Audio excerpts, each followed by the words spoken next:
Hi guys, back again. This is a little update on the OHV Vans 3-inch lift kit that I had fitted the other week. Everything went on as expected, it all bolts up perfect. The only problem that arose, which has got to be sorted out next week, is obviously the overhead Vans lift kit is designed for the American model, which has a different engine fitted. So obviously when you lower the cross member on the Fiat Ducato, the Peugeot Boxer, the Citroen Relay, there is a rubber engine mount, engine and gearbox mount, which bolts onto the back of the gearbox to stop the engine rotating when it's under load. So obviously I've got to have a bracket made to lower that down. I'll show you in a minute anyway what I'm on about, so as you can see. But the rest of the kit went on sweet as a nut, and I must say it does look a lot better. The rear adapter plates, because they're bolted onto the axle, and it's 1-inch 25mm stainless steel brackets, and then the stub axles bolt back on, it actually pushes the wheels out more slightly to fill the arches up. And because I haven't got standard Fiat wheels, I've got MSW 48 van wheels, which are made by Oz. They literally, the tread is just on the borderline of being MOT legal. They should be okay, but the tyres, the actual side of the tyres sit out slightly proud of the arch.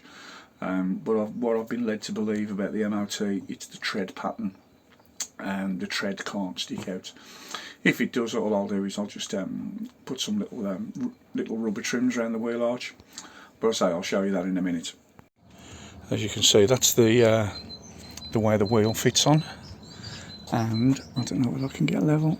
As you can see there, the actual tread is inside the wheel arch, but the tyre, the top of the tyre just sits slightly proud from the arch.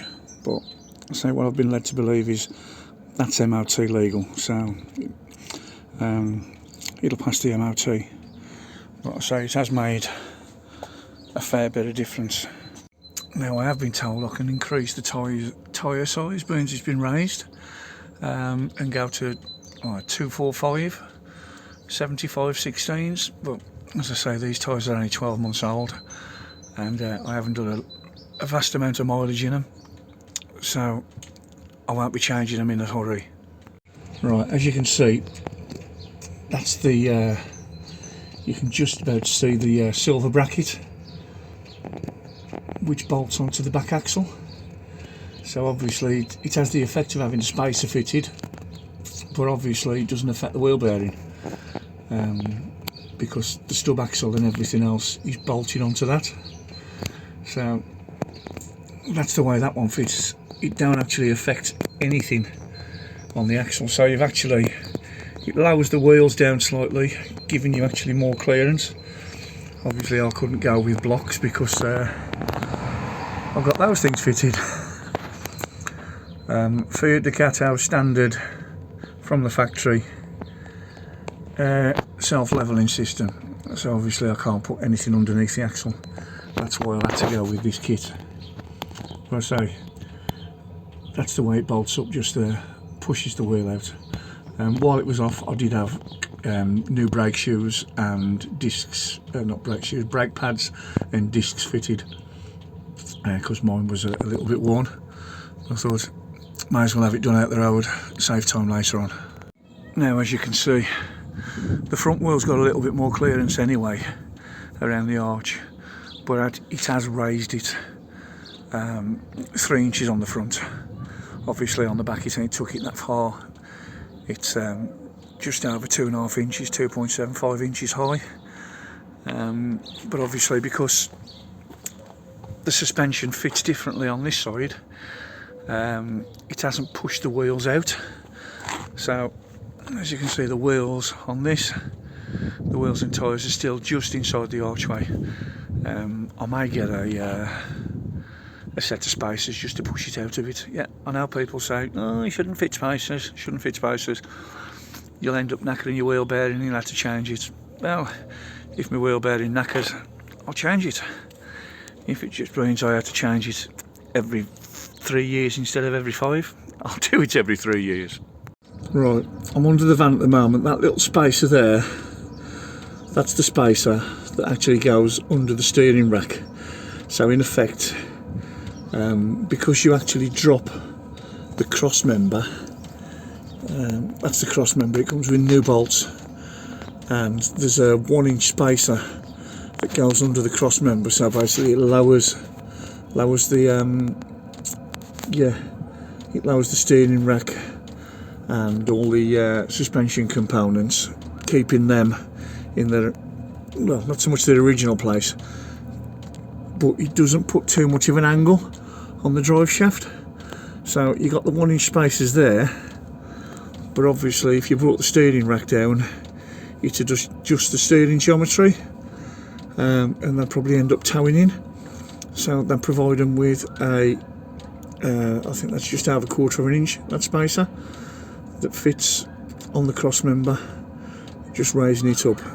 Now the problem I'm having is, right, as you can see, there's the bracket that attaches to the back of the gearbox,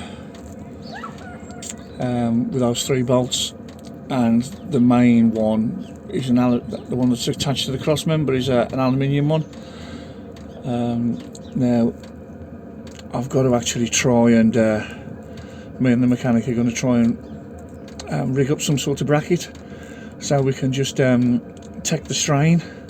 So if you take all the 3 bolts out, that mounting bracket there drops down about 3/4 of an inch. So obviously we've got to let it drop down and then just make some sort of bracket that'll bolt to the existing mounting plate, and then rebolt onto the back of the gearbox. So when I do that, I'll update the results. Overall, I'm pretty impressed with the kit. Now, I purchased this from Mule Vans. He did give me a baseball cap. I did say I was going to wear it, but I've left it in the house. Obviously, he never gave me the kit. I did buy the kit. He gave me the hat, but I did have to ask for that. Anyway, it's gone on easier than I thought. Obviously, I didn't do all the work. My mechanic did most of it.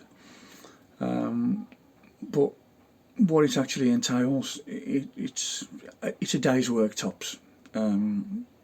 If you've got a good jack and some good axle stands, and some spring compressors, you can do it yourself. There's plenty of videos online to show you how to dismantle the front struts and get them out, and the collars literally just bolt straight on, and then you put it back on in reverse order. I've got a couple of I've got a photo. I'll drop it in now. And as you can see, there's they are slightly different vans. One's a Luton van, and it's a Peugeot, and mine is parked next to it, obviously on the left hand side.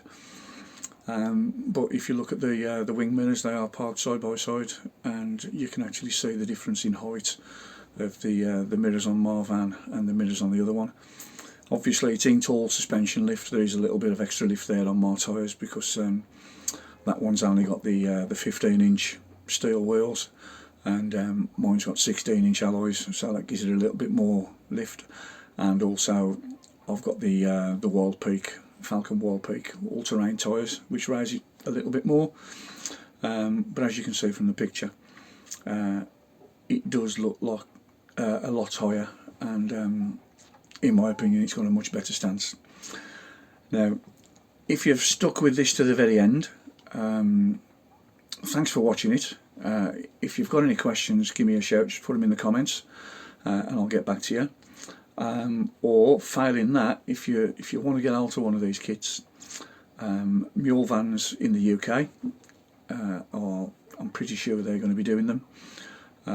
So you can look them up on Facebook, on Instagram, but they're based in Barnsley, just outside Sheffield, so they're pretty much in the centre of the country, so you can get out of them, and I'm sure if you'd wanted one that bad, they'd post it out to you. Thanks for watching, guys. If you've enjoyed it, just give it a thumbs up, please. It will help a little bit. And if you want to catch up with all my other videos, just subscribe, and you'll get any more videos and notifications coming to you as I make them. Cheers, guys. Thanks for watching anyway.